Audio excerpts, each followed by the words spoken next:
On June 27th, 1874, two men rode their horse and carriage past 529 East Washington Lane in the Germantown area of Philadelphia, Pennsylvania. It was here that they happened upon Charley and Walter Ross playing in their front yard by the road. Charley was 4, Walter was 6. Naturally, the passerbys talked to the children and offered them each a piece of candy and went on their way.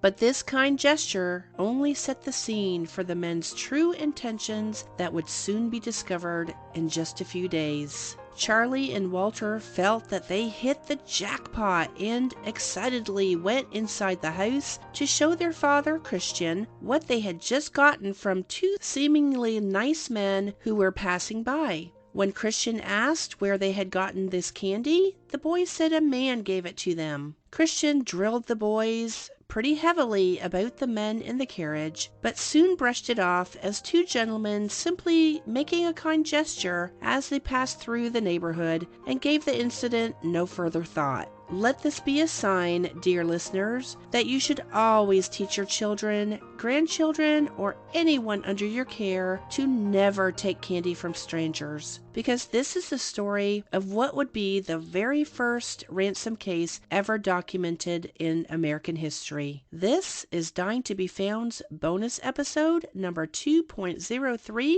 Welcome to the Dash.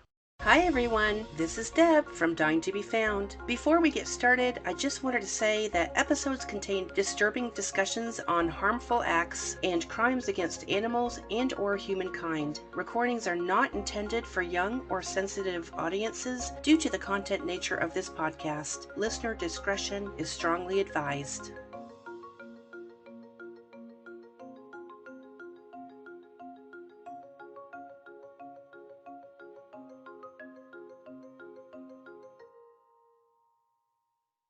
Hi everyone, this is Deb, your host from the true crime podcast Dying to Be Found. Welcome to D2BF's mini episode series called The Dash, where twice a month I'll bring to you bonus episodes either by myself or with fellow podcasters. Today's your lucky day. You get me. If you'd rather hear less of me and more collabs with other true crime podcasters, click on the links in my show notes to find the best way to get in touch. If you're a true crime podcaster or work in the true crime industry, leave me your email and I'll send you more information on how to get onto my episodes list. Let's be honest, folks, the more podcasters who collab, the less you have to listen to just me. If you like what you hear, be sure to follow, listen, rate, review, and consider buying us a coffee by clicking on the links in the show notes. Now, let's get on to today's episode where I'll be talking about Charley and Walter Ross, two little boys who were abducted right from their front yard at their family's home in broad daylight. And let me start by saying that Walter made out okay here.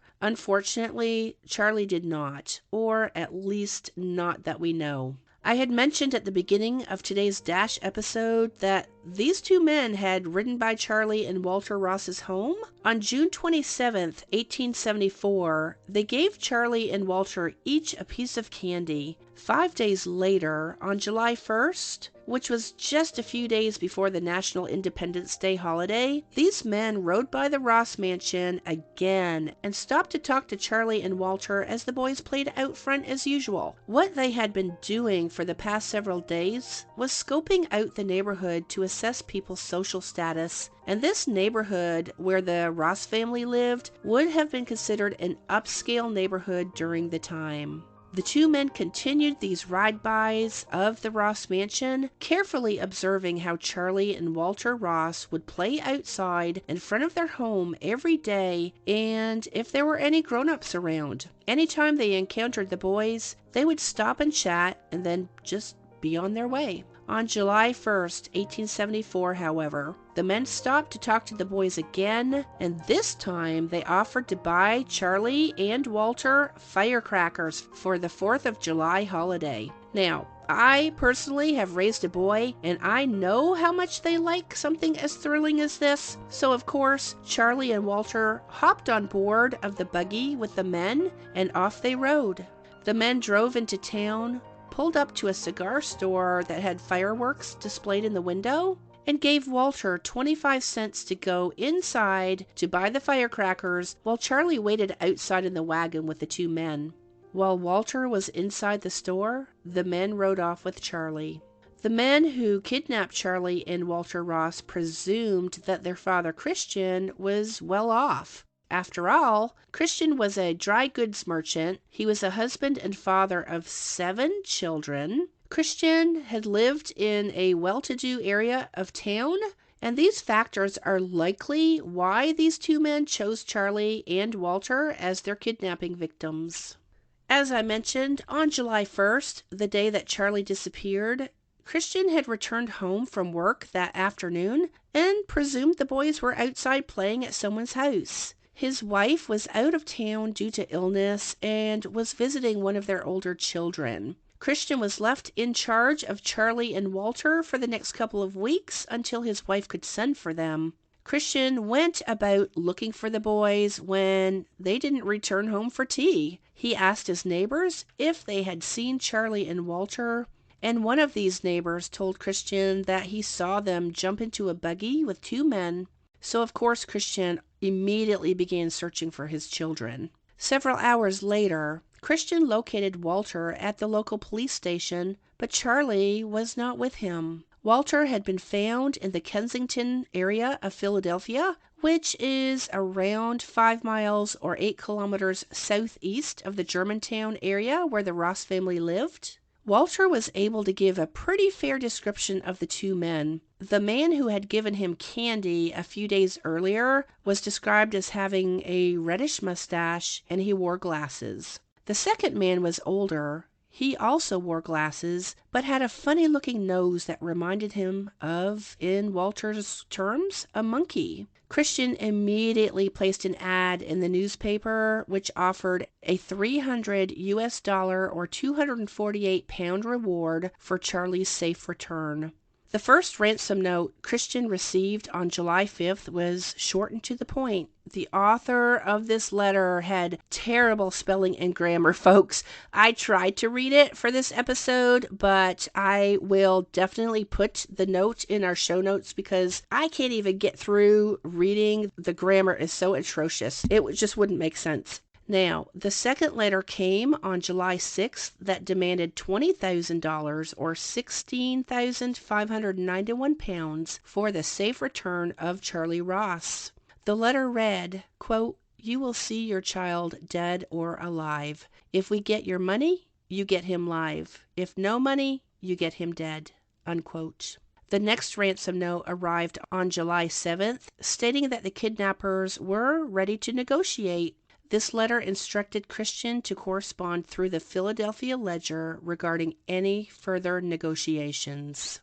What the kidnappers did not know was that Christian Ross had suffered quite a loss from the 1873 stock market crash and was doing his best to even keep afloat. He barely had enough funds to even post those personal ads in the newspaper. Christian had indeed reported Charley's kidnapping to the police, and they advised him not to negotiate because this would encourage others after Charley to kidnap for ransom, and no child in the community would be safe.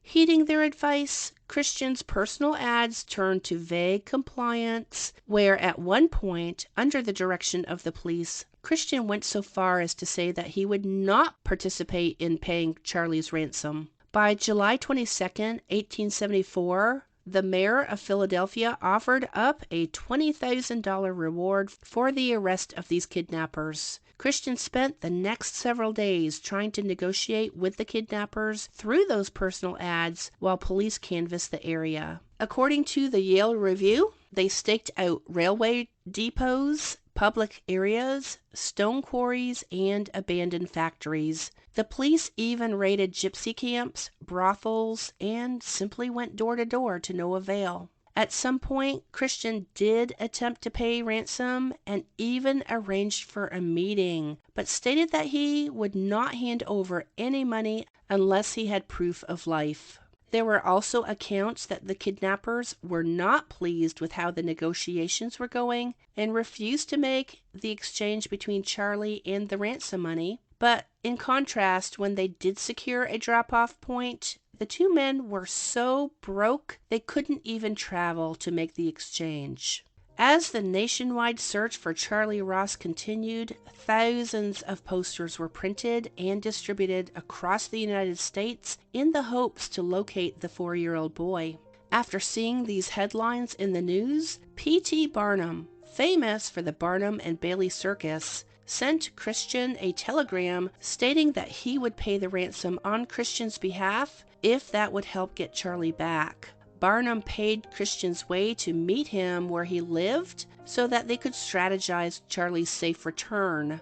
Barnum offered another $10,000 to advertise in newspapers across the country if Charley were to join the circus upon his return. Christian politely declined this offer, but did negotiate repayment to Barnum in good faith for his generosity. And soon after those missing flyers were distributed across the United States, a tip came in that provided two possible names of the kidnappers: William Mosher, a boat builder by trade and a fugitive on the run, and Joseph Douglas, an ex-convict. Through their investigations, authorities were able to link Mosher's handwriting to the ransom letters sent to Christian Ross. Again, you all, the spelling is absolutely terrible and the grammar is just as bad. Police began following leads and seemed to be in hot pursuit of the duo's trail. Only every time that they felt that they got close, the trail turned cold on their whereabouts. As it turns out, one of the volunteers who participated in the manhunt for those two suspects turned out to be an ex-cop and brother-in-law to William Mosher.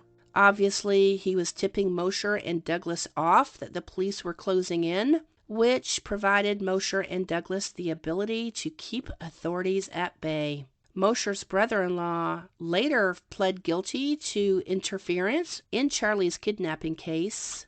Kidnapping was not the only list of activities Mosher and Douglas involved themselves with. On December 14th, 1874, both men burglarized a summer home that was closed up for the winter in Long Island, New York. This house belonged to a local judge, and his brother just happened to live next door.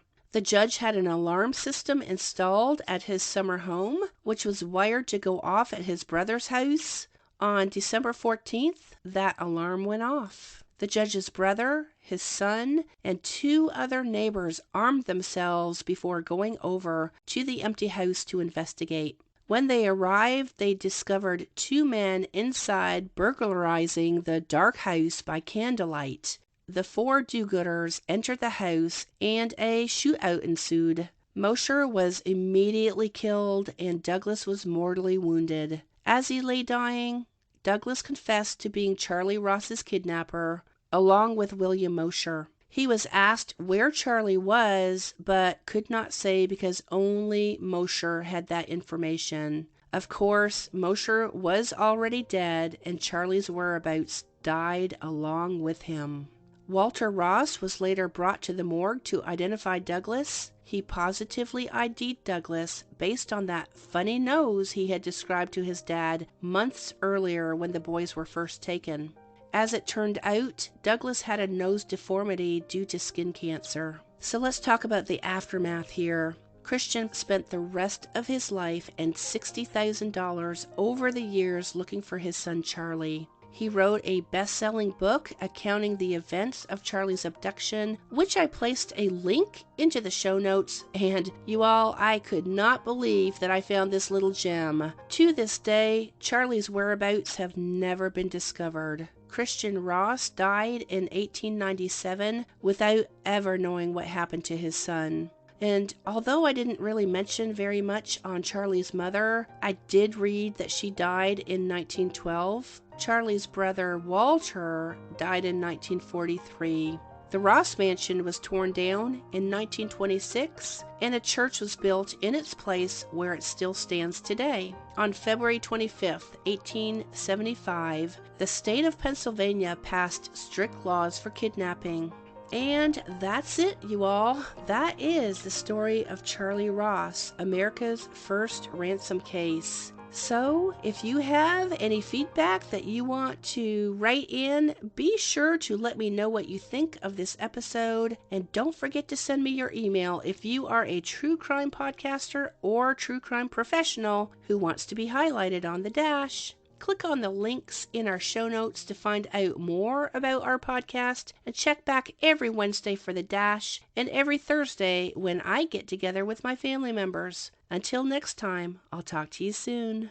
Thanks for listening to Dying to be Found, True Crime Podcast, and our Dash mini-series. Every week, we'll bring you a variety of true crime episodes, a little dash of hope, plus special bonus episodes with some really cool guests. Before we go, we'd love for you to share this podcast with your friends and give us a 5-star review. Follow us on TikTok, Instagram, Twitter, Facebook, and Pinterest at Dying to be Found, or visit our website at dyingtobefound.com, spelled just like you see it in our logo. Better yet, click on our Linktree account found in the show notes, where you'll find all the information in one place. Be sure to dash in every Wednesday for our mini episodes, plus every Thursday when I get together with some of my family members. Thanks again, everyone, and we'll talk to you soon.